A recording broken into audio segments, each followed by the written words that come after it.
Assalamualaikum warahmatullahi wabarakatuh. Anak-anak yang ibu cintai, selamat pagi. Ya, pada pembelajaran kali ini kita akan membahas tentang cara pemilihan benih. Kenapa? Karena pemilihan benih atau penggunaan benih unggul adalah unsur yang paling utama dalam budidaya tanaman padi. Adapun bahan-bahan yang perlu disiapkan, pertama benih unggul. Ini contoh daripada benih unggul bersertifikat. Kemudian juga ada ini ada labelnya ya. Di sini ada label, tertera nama varietasnya dan tanggal kadaluarsanya. Kemudian juga garam, air, dan telur sebagai indikator. Sebetulnya penggunaan benih bisa saja menggunakan benih lokal asalkan benar-benar diambil dari tanaman padi yang benar-benar sehat.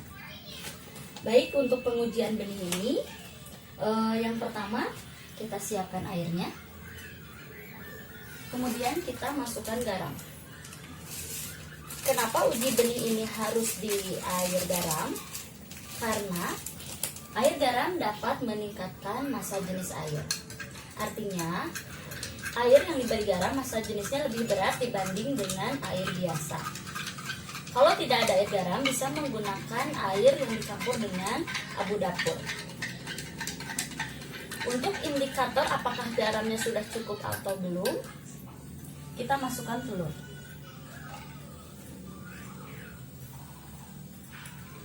Kalau telur belum mengapung, artinya garam perlu ditambahkan kembali.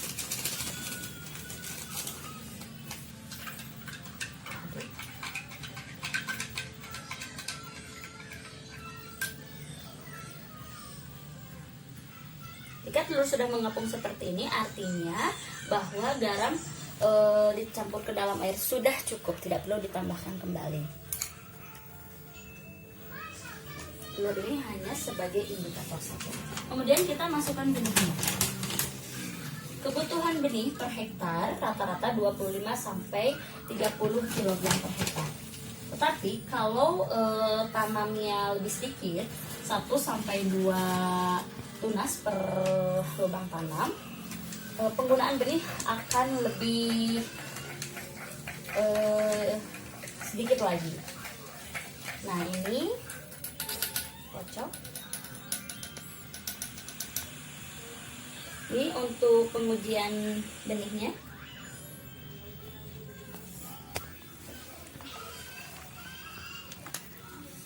Benih yang tenggelam itu berarti benihnya berisi, tandanya layak untuk ditanam atau disemai.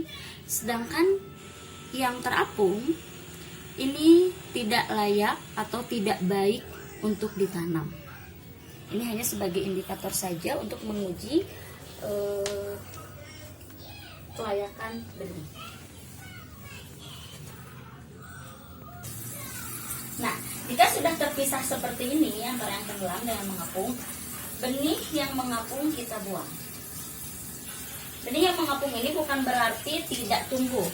Ini masih tetap bisa tumbuh, namun pertumbuhannya akan kurang optimal jika dibanding dengan benih-benih yang tenggelam. Kita buang airnya.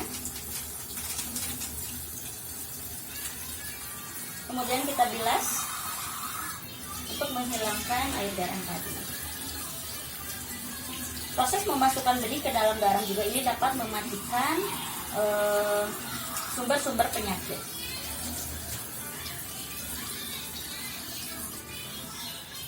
Setelah dibilas,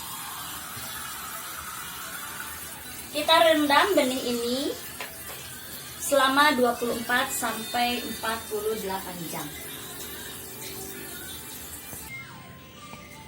Ya, setelah benih tadi direndam selama 24 sampai 48 jam, maka benih tadi kita buang airnya dan tiriskan. Selanjutnya kita lakukan pemeraman. Pemeraman bisa dilakukan di dalam karung bekas atau di atas daun pisang kemudian ditutup kembali, atau pula untuk jumlah yang sedikit kita bisa menggunakan kain lap yang sudah dibasahi. Ya. Untuk jumlah banyak kita bisa mengikat kain lap ini di bawahnya, masukkan benihnya, kemudian kita ikat lagi. Karena ini kita percobaannya hanya sedikit, jadi disesuaikan saja ya untuk kebutuhan benihnya. Jika kebutuhan benihnya lebih banyak, kita rendam lebih banyak. Kita simpan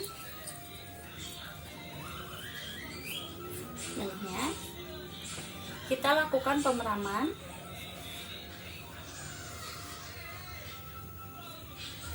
seperti ini selama 24-48 jam. Kita simpan di tempat yang dingin atau di kamar mandi.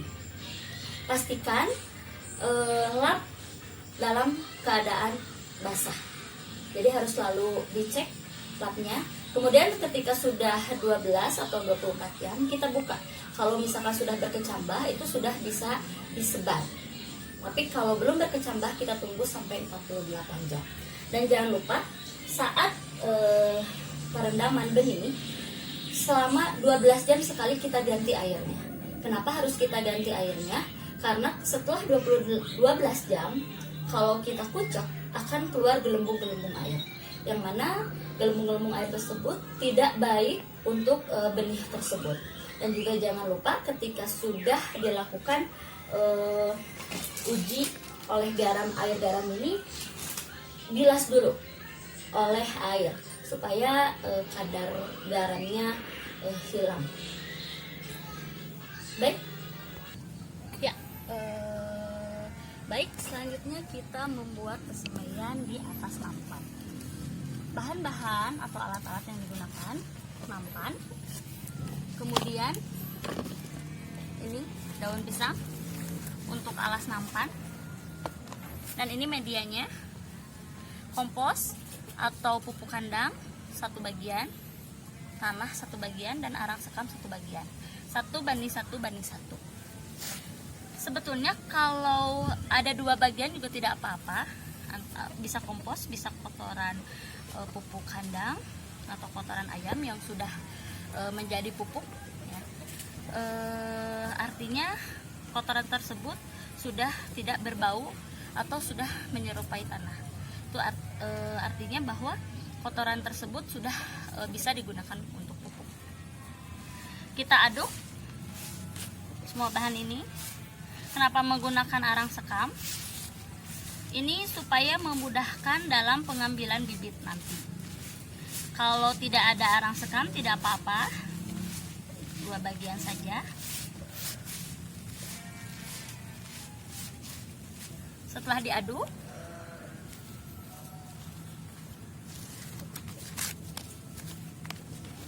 kita tabur di atas nampan.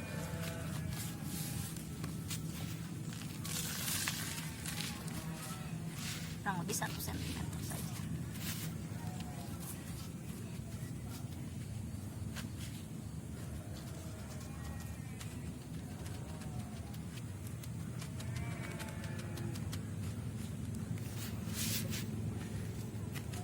Setelah itu kita ambil benih yang kita peram tadi selama 24-48 jam.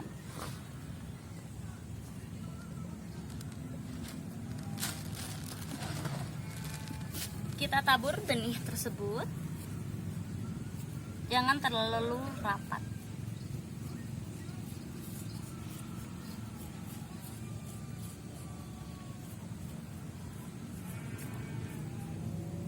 Jangan terlalu rapat, diatur jarak tanamnya. Kemudian kita taburi lagi dengan media tadi, tipis-tipis.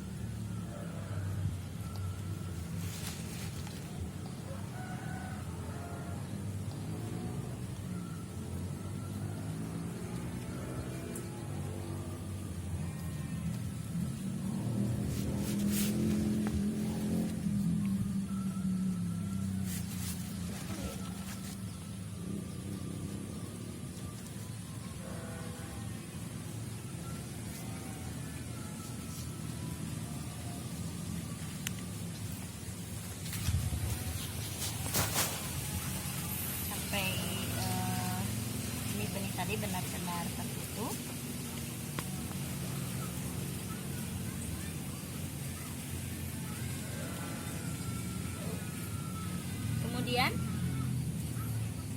basahi, cukup kasih kipratan air saja biar tidak menggenang namun juga tidak kering.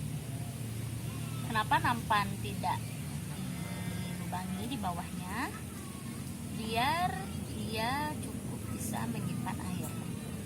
Kalau kita lubangi bawahnya, kita akan harus sering memeriksa air. Nah, seperti ini.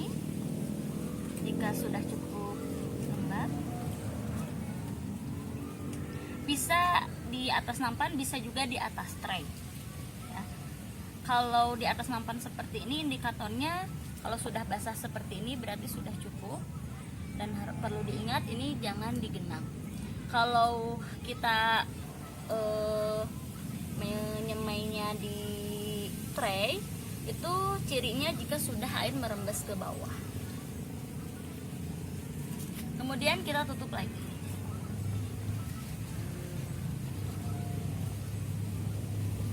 Setelah ini, benih kita simpan di tempat yang teduh biar tidak terkena air hujan. Kita simpan di tempat yang teduh. Kemudian besoknya atau setelah 1-2 hari kita cek ya, setiap hari kita cek apakah kering. Kalau kering, usahakan selalu lembab ya. Kemudian ketika sudah mulai tumbuh kecambah, sudah mulai tumbuh padinya, segera kita pindah ke tempat yang terkena sinar matahari sampai 7-14 hari siap untuk dipindah ke lahan atau bisa juga ditanam di polybag. Baik, terima kasih. Assalamualaikum warahmatullahi wabarakatuh.